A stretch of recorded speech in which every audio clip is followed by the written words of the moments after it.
Hi, I'm Lance King. Just imagine for a moment, if you will, 3 cages, each one with one rat inside. This is part of a 1970s psychology experiment. And the cages are all set up exactly the same. It's a metal cage, the rat has food, it has water, and there's a lever at the end of the cage that the rat can press. So in cage number 1, rat number 1 has a normal life, eating, drinking, and pressing the bar does nothing at all at the end of the cage. Rat number 2, in that cage there is an electric grid underneath the floor of the cage, and the rat gets subjected to electric shocks at random intervals for random durations of time. But the rat learns very, very quickly that pressing the bar at the end of the cage controls the shocks. So as long as the rat is constantly pressing the bar, it suffers no distress, no shocks. Rat number 3, same kind of setup, gets electric shocks at random intervals for random lengths of time, but unfortunately for that rat, pressing the bar at the end of the cage doesn't control the shocks whatsoever. So in this cruel experiment that wouldn't be allowed today, I wouldn't think, after some conditioning, the rats are then taken out of those cages and put into a new cage. And in this new cage, it's twice as wide, and in the middle of the cage is a little low wall, just high enough that a rat could easily jump over it. And on one side of the wall is the electric grid, on the other side no electric grid. So rat number 1 is put onto the electric grid, electricity is applied, bzz, and it jumps straight over the wall to the other side. It's never had a shock before, totally new experience, it jumps straight over to the other side.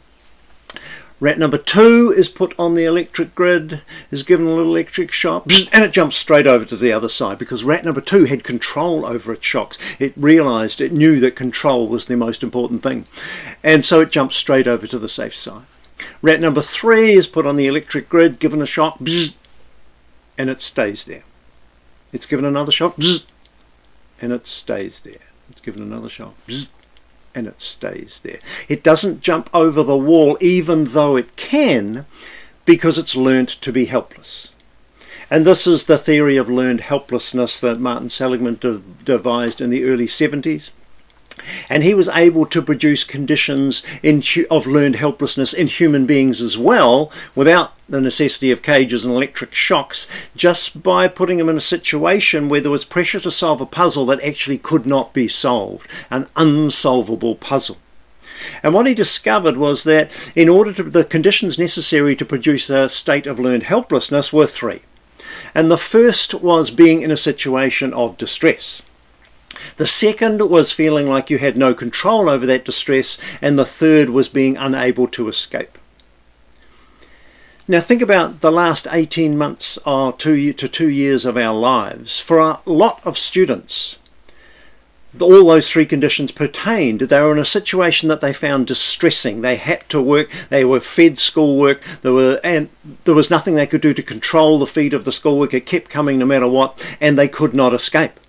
They had to get the work done in order to do what education requires. And so for some students that produced conditions of terrible helplessness. And I'm sure many of you teachers have seen this. And for teachers, exactly the same things pertained, but in a slightly different way. In that teachers were in a situation that most found somewhat distressing. They're having to use new technology, having to create new lessons, having to do something that they'd had virtually no training in how to do whatsoever, and missing that contact, that interaction that's always been the essence of teaching. So a distressing situation, a feeling like they have no control over the amount of work that they still have to produce, but also no control of their environment and all the restrictions and terrible things we've been through under COVID. And of course the feeling that you can't escape. It's all being done to you. There's nothing you can do about it. And so for some teachers, this situation has also produced conditions of learned helplessness. But I think the most significant part of Martin Seligman's work from the 70s was the discovery that in situations that produce learned helplessness, some people don't become helpless.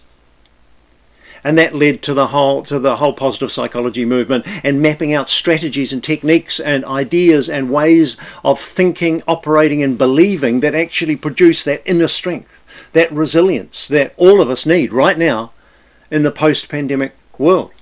And so my whole thesis and I've proved this over 25 years, is that if teachers learn how to teach resilience, they will be passing on a huge benefit to their students, but the benefit would also be manifesting inside themselves.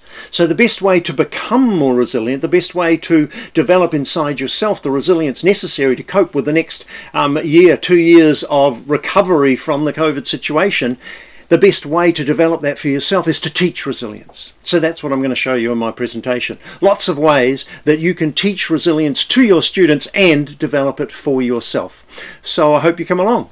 Thanks a lot. See you there. Bye.